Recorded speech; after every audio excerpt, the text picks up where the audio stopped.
So, friends, it's really nice to have this opportunity to sit with you today. And we are coming this Shabbat to the end of the book of Numbers, the book of Bamidbar. It's a double Torah portion, Matot Maseh. And one of the many striking, and in many ways, this is kind of the end of the Torah. These Torah portions, the end of Numbers.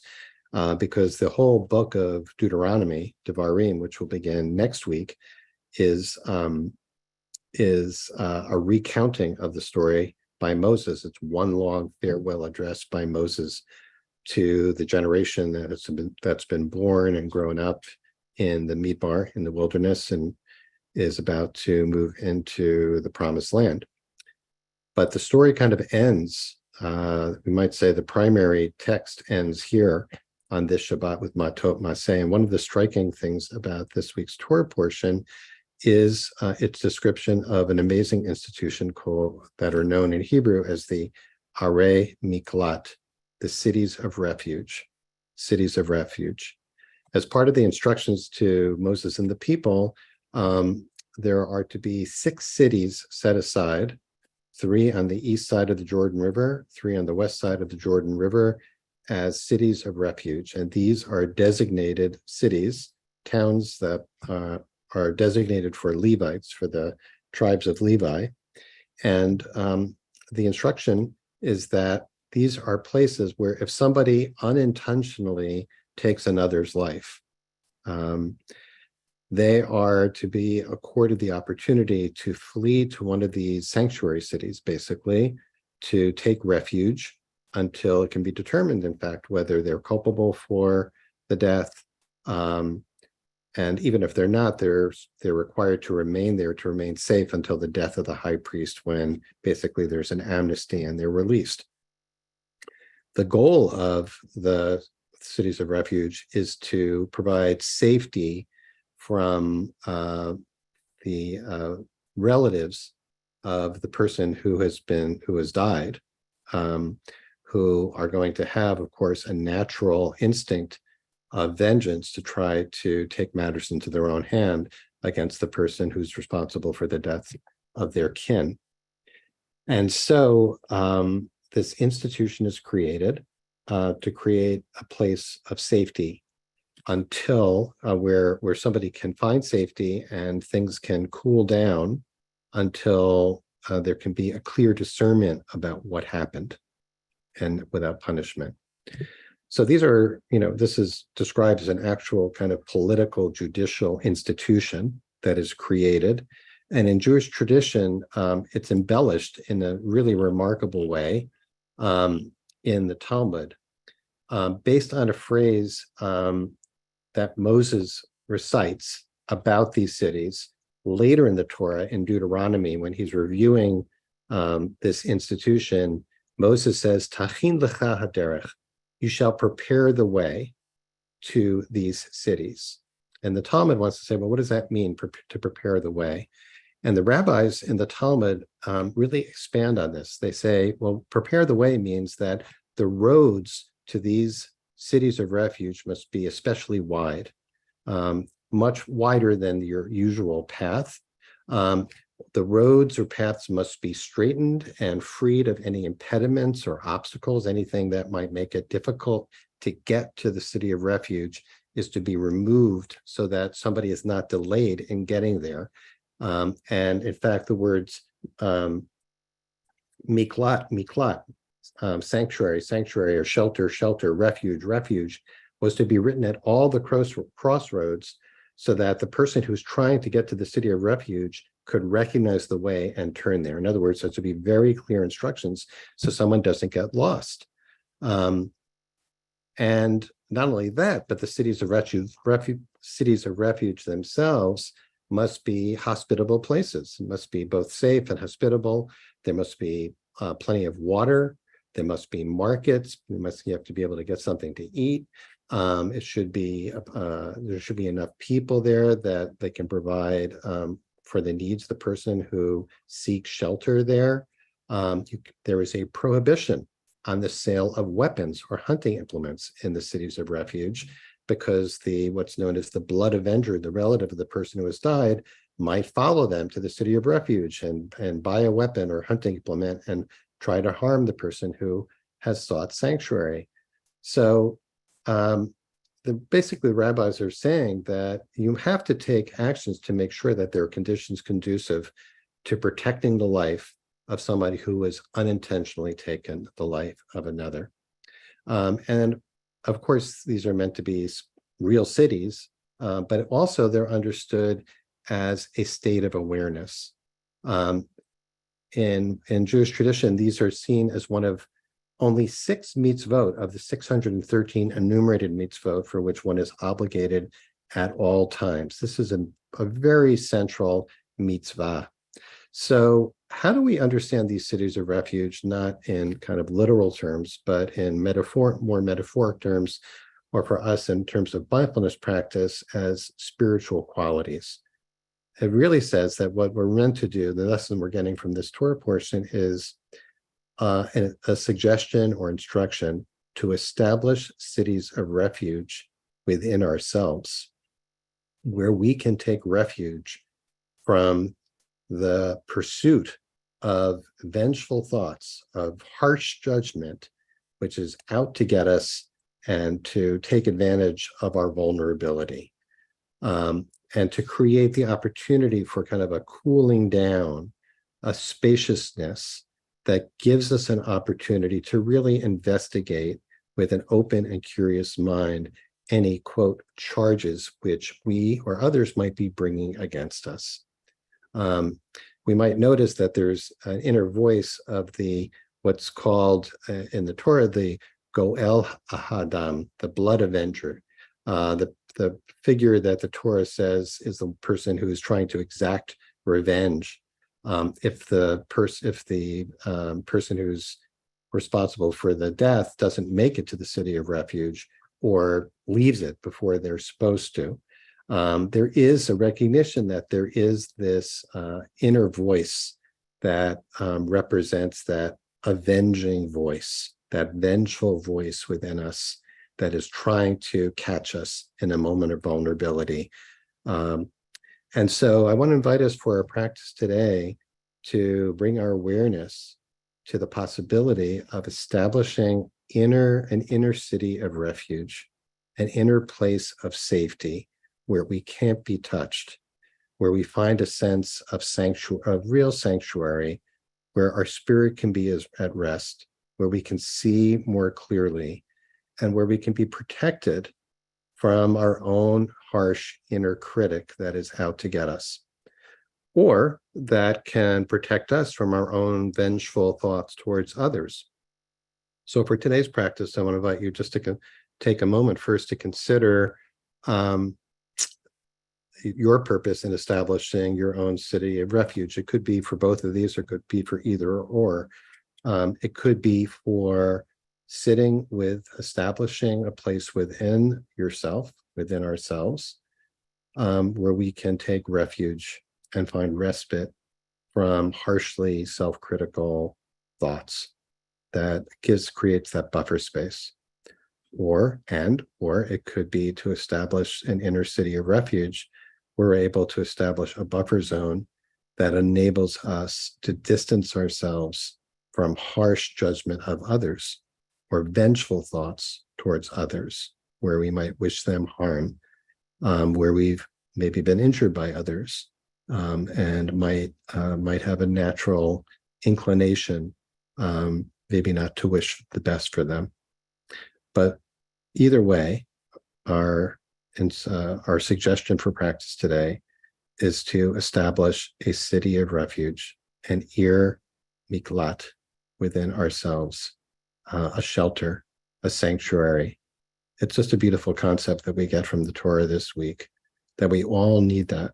We all need that, and we need to protect it, and we need to notice any obstacles that keep us from getting to that place and remove them, and widen the path, and put up signs, and make it easy for us to find that city of refuge when we most need it, perhaps when we're most triggered, when we're in our most vulnerable place of self-criticism or shame or guilt, or when we are most prone to be blaming and shaming and attacking of others. Lots of, I'm seeing in the comments, there are many, many musical references to this kind of sanctuary. So let's sit together and let's have an expansive time for sitting together to establish this place of safety. We have, in a sense, our own Ir HaMiklat right here, our own time that we've set aside to create that spaciousness, to create that buffer around us where we don't need to react to anything right now. We don't need to respond to anything right now. We're just moving into a Shabbat mode, which is the mode of just being. And we can't do anything wrong when we're just being. We can do no harm to others, and no harm can be done to us right now. So to begin, as always, I want to invite you to find a position that's comfortable for you. It can be any position. You might decide to stand. You might sit in your chair. And if you are, I invite you to reset yourself in your seat right now and find a position that really honors you and your body. An honorable position that honors your existence. And just allow your eyes to close, or if that's not available or relevant to you, just bring your awareness inward, away from the screen, away from my voice, away from your environment right now.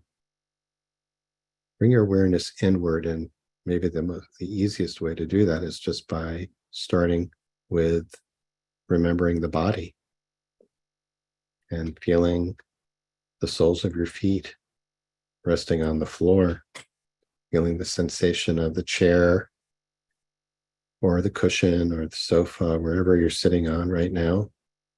Or if you're standing, feeling the floor or the ground beneath your feet, and establishing an anchor.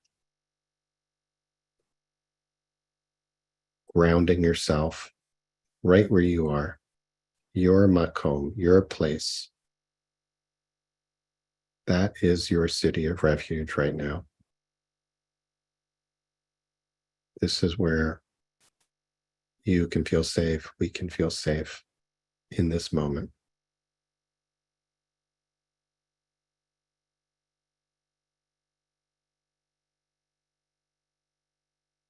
And that city of refuge, that Ir HaMiklat, is a judgment-free zone. Free of judgment of self and free of judgment of others.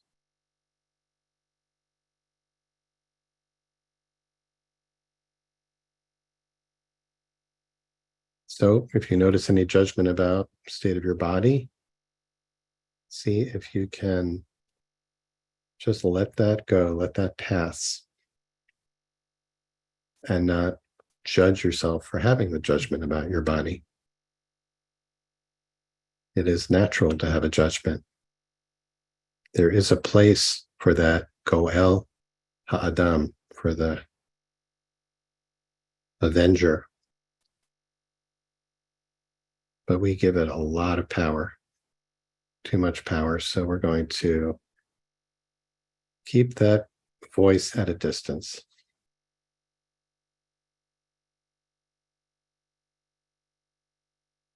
Might even visualize a dome or a bubble around you, a protective zone, a way of widening the path to the Ir HaMiklat, to the city of refuge, by expanding that zone, giving yourself plenty of space, and breathing. Noticing what it's like to breathe in that environment.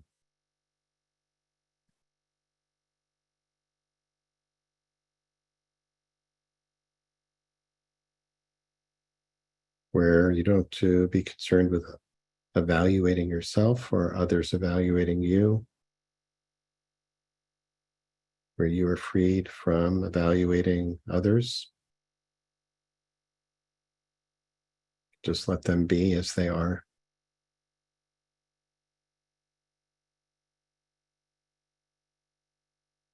And seeing if that awareness, that sense of safety, that freedom from judgment, maybe changes the quality of your breathing, makes it flow a little bit more easily. Maybe it brings more ease into your body. Maybe you can feel some of the tightness or constriction melting a little bit. You can let down your guard, put down your defenses, lay down your weapons. This is a weapon-free zone, in addition to being a judgment-free zone. And so, friends, for the next 10 minutes, let's just sit, each of us, in our own shelter, our own Ir HaMiklat, city of refuge.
Access this city of refuge inside each of us every time we allow ourselves just to breathe, just to sit, just to do, quote, nothing.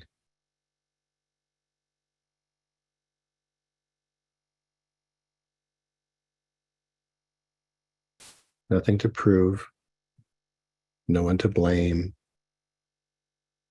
no fingers to point. Just resting in this moment. Each moment a refuge. Each breath a refuge.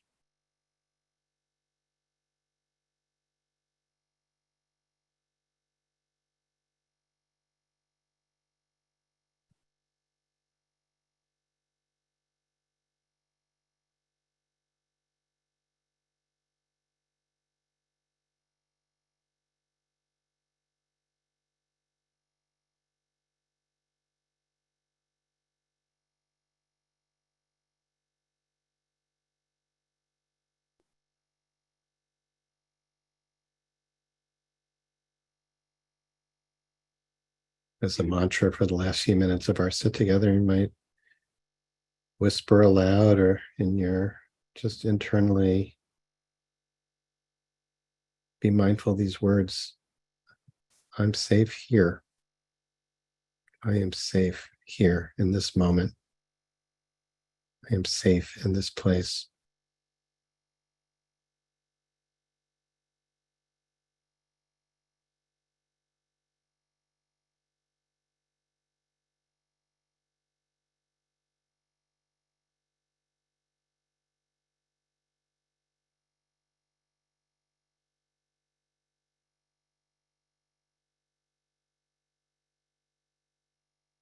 Releasing the jaw, relaxing the muscles, unclenching the fist.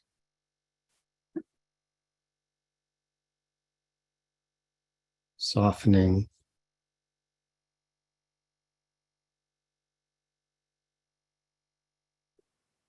Opening.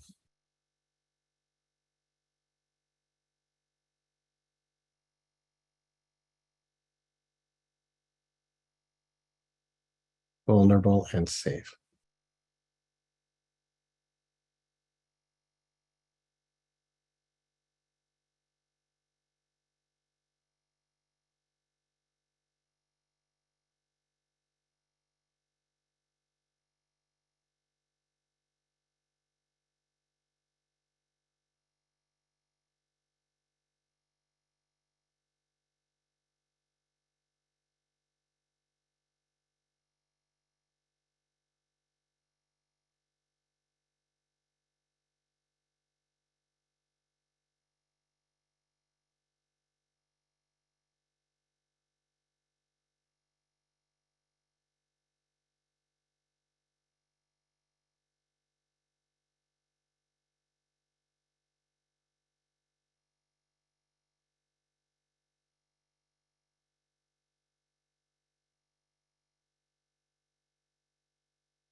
And in the last minute of our practice together, friends, let's allow ourselves in that inner city of refuge to really receive some breaths deeply into the lungs, into the belly, and just letting the belly expand fully and releasing.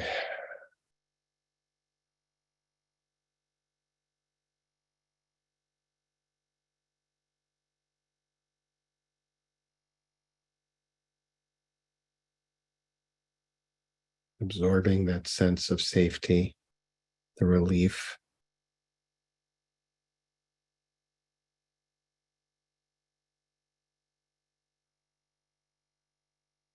And if your eyes have been closed, inviting you to slowly let them flutter open. If your attention has been directed inward, to bring it back to the group. To wiggle your toes and your fingers. Come back to our space together, remembering our connection. And let's end with a prayer that all beings who are, in fact, vulnerable and under threat in the world today know the sense of safety that we have experienced in our sit today. be blessed with real places of safety and refuge, where they can be free from threat, from physical and other violence. And may that be the case for us as well, and for all beings in this world. And we end our sit together by offering an opportunity for those of you who are in mourning or observing Yartzeit to recite the Mourner's Kaddish together. If you're not reciting Kaddish, really encourage you to stay present. Create the city of refuge for those who are in mourning by being present for them. If you'd like to put the name or names of those you're honoring today in the chat box, you're very welcome to do so now or after we recite the Kaddish together. Thanks to Jet for sharing the words on the screen. And if you're reciting them, I invite you to join me by rising in body or in spirit. Recite the words together. Yitgadal v'yitkadash shemei Rabbah. Yalmad divrach yirutei v'yamlich malchutei. V'chayim v'yamechon v'chayit chobei Israel v'agalam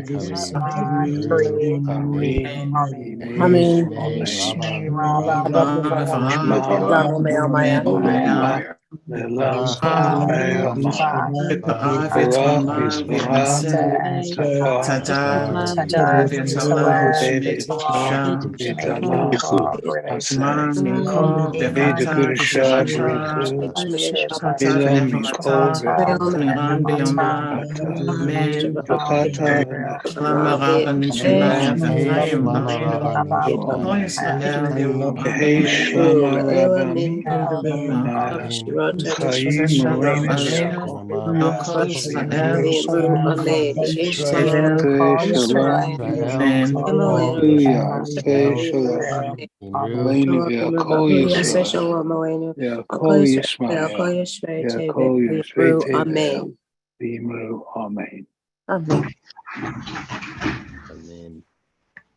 Friends, thank you so much, as always, for joining us today. And if you're leaving us now, we hope you'll join us next week.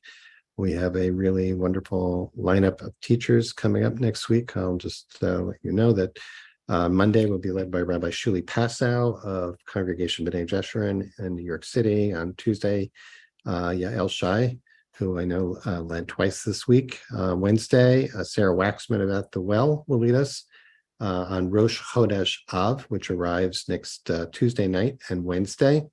Rabbi Shefa Gold on Thursday, and Rebecca Schisler will be back next Friday to lead us into Shabbat together. So a beautiful week of teachers and practice next week.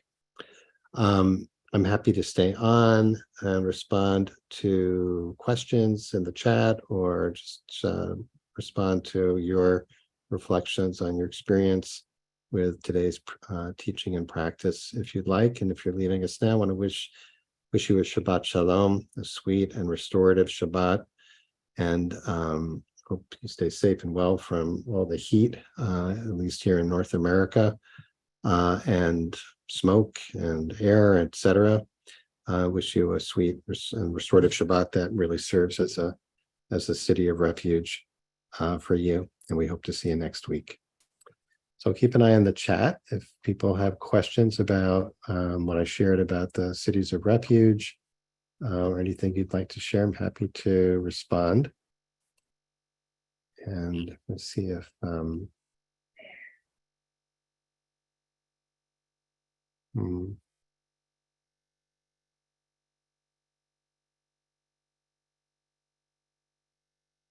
there is one song that it's a bluegrass song that I'm gonna put a link in the chat. It's not related, as far as I know, to the city of refuge in the Torah, but Abigail Washburn, who's an amazing bluegrass performer in Tennessee, does this song called "City of Refuge" that I like going back to. That's the YouTube version of it.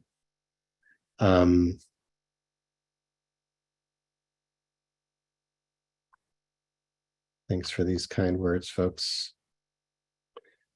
All right, Sharon is asking, Sharon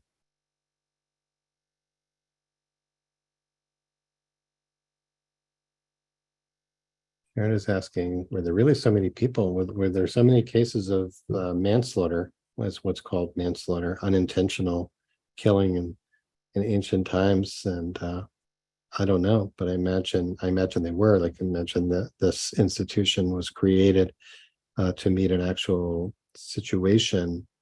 But it's such a what Jewish tradition did with this concept to me is so striking, so moving, and so relevant.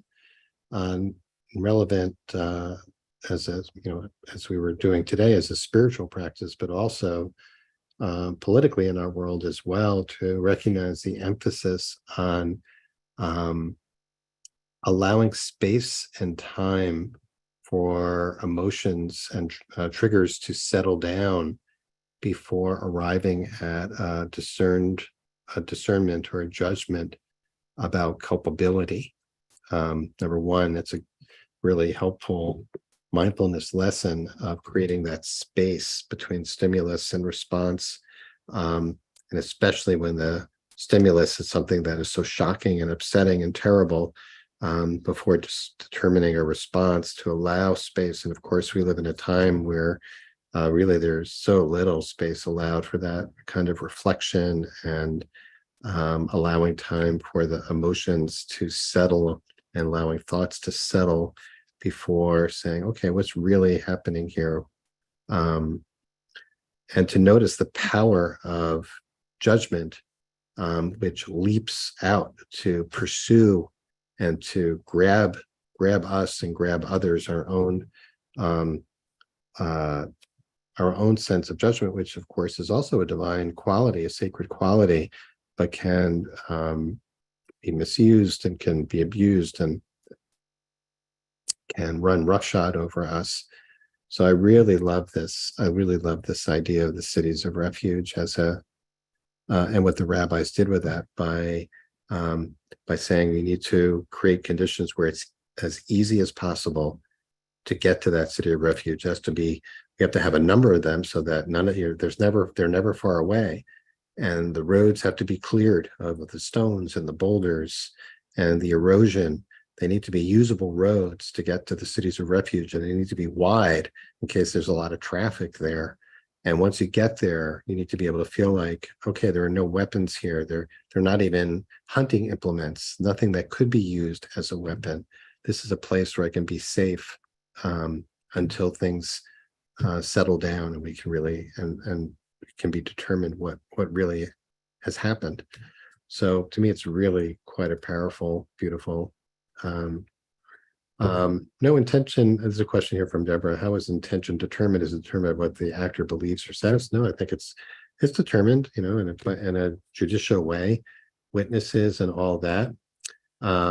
Judy's asking, what's the city of refuge in Hebrew? It's Ir Hamiklat. In plural is Are Hamiklat. The cities of refuge, or Are Miklat, cities of refuge. And here's a question from Lori.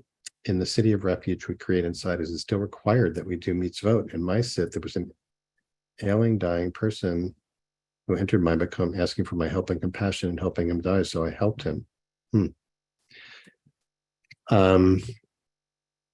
Yeah, Judy, that's right. Ir Hamiklat, Are Hamiklat. So Lori, that's as always, really good question. I'm not sure halakhically whether someone who sought and found refuge in the cities of refuge were exempt from mitzvot. I would think not. It's not necessarily a place of being shut down. It's a place. Let's just say maybe it's a state of experiencing a sense of safety, where one can discern clearly. In some ways, we just think like this is what we do every day on this daily sit, or whenever we're in practice, we're making manifest within ourselves a city of refuge that enables us to determine wise action, how to respond to people in need, whether to respond to people in need. This is our sanctuary here. And yeah, Lauren, it is hard to find sanctuary in this world. We are beset.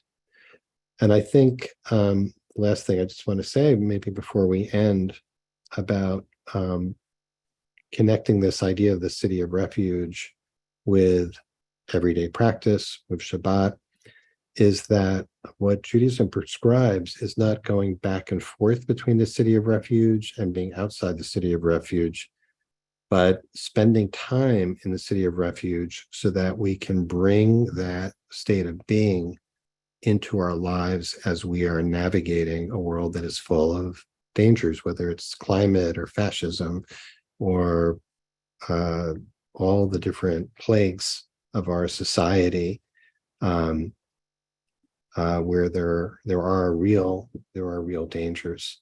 How do we respond wisely to those dangers from a grounded, centered, clear, less reactive place? And if we can do that, even just a little bit, then we're doing quite well. And that's really how Shabbat functions in the Jewish calendar, and the holidays function. We have Shabbat every 7 days so that we can move into that city of refuge and fully inhabit it for 25 hours, at least in theory, and then bring that awareness, bring that state of being, bring that groundedness and clarity into the other 6 days of the week, and then reinforce it by going back into Shabbat. So with that, I want to end just by thanking Jet Bachman for holding our space today, and thank all of you for being here. And I want to thank my colleagues for holding the fort while I was away, and all the beautiful teachers I look forward to watching on our YouTube channel. And of course, as always, thank most of all each one of you for being here and being a builder of this city of refuge, which enables us to stay as centered and grounded as we can be, with all the conditions that people are describing so accurately in the chat. So I wish you all Shabbat Shalom, a sweet restorative Shabbat, as we like to say. May you find a place of refuge, even if it is only for a few moments. And we'll look forward to seeing you back here on Monday to begin a new week of practice. Shabbat Shalom, everyone. Be well.